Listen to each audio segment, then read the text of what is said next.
প্রিয় শিক্ষার্থী, শ্রেণীব্যক্তি এবং গণসংখ্যা দেওয়া আছে। এই অঙ্কটা বলছি সংক্ষিপ্ত পদ্ধতিতে কি করো, গড় নির্ণয় করো।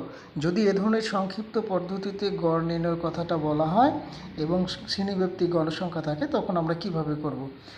তাহলে প্রথমেই আমরা একটা চার্ট করে নেব। সেই চার্টটা দেখতে পাচ্ছি আমরা। শ্রেণীব্যক্তি, মধ্যমান, গণসংখ্যা, ডি সমান অর্থাৎ বিচ্যুতি সংখ্যা, এফ গুণন ডি, এ ধরনের একটা চার্ট করে নেব। চার্ট করার পর আমি শ্রেণীব্যক্তিতে এখানে শ্রেণীব্যক্তি যা আছে তাই লিখব। 10 থেকে 20, 20 থেকে 30, 30 থেকে 40, 40 থেকে 50, 50 থেকে 60।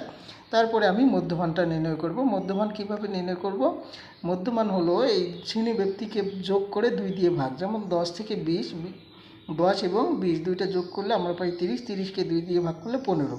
আবার 20 থেকে 20 আর 30 যোগ করলে পাই 50, 50কে 2 দিয়ে ভাগ করলে 25, 30 আর 40 যোগ করলে আমরা পাই 70, 70কে 2 দিয়ে ভাগ করলে আমরা পাবো 35, 40 আর 50 90, 90কে আমি 2 দিয়ে ভাগ করলে পাবো কত? 45, 50 আর 60 যোগ করব, 2 দিয়ে ভাগ করলে 55।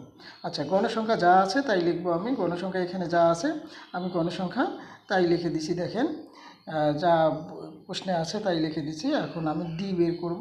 ডিটা কিভাবে বের করব? আমি যে মধ্যবিন্দু বের করলাম, আমি প্রথমে জোড় আছে না বেজোড় আছে শ্রেণী সংখ্যা দেখি। 1, 2, 3, 4, 5টা বেজোড় আছে।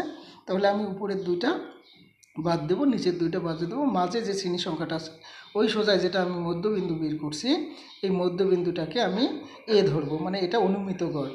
এ ধরার পর ওই ওই সোজা আমি কি দেবো? 0 দেবো, অর্থাৎ 0 দেবো। 0 দিয়ে উপরেরগুলো আমি মাইনাস দেবো, নিচেরগুলো, উপরেরগুলো মাইনাস, নিচেরগুলো কি দেবো? প্লাস। তাহলে উপরেগুলো মাইনাস, যদি কেউ জিজ্ঞেস করে কেন মাইনাস হলো, তখন আমি এই সূত্র দিয়ে দেখাই দিতে পারি। ডি সমান এক্স মাইনাস এ ডিভাইডেড সি।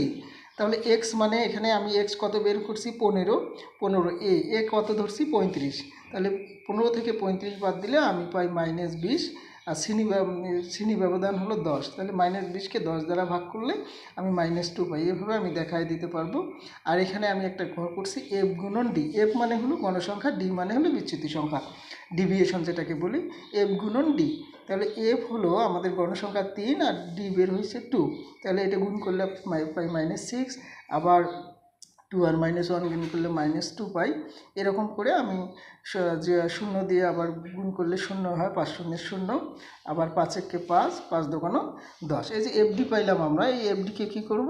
যোগ বিয়োগ করব। যোগ বিয়োগ করলে আমরা পাই 7। এটার নাম হলো সামেশন এফডি, অর্থাৎ যোগ বিয়োগ করে যেটা পাবো সামেশন এফডি।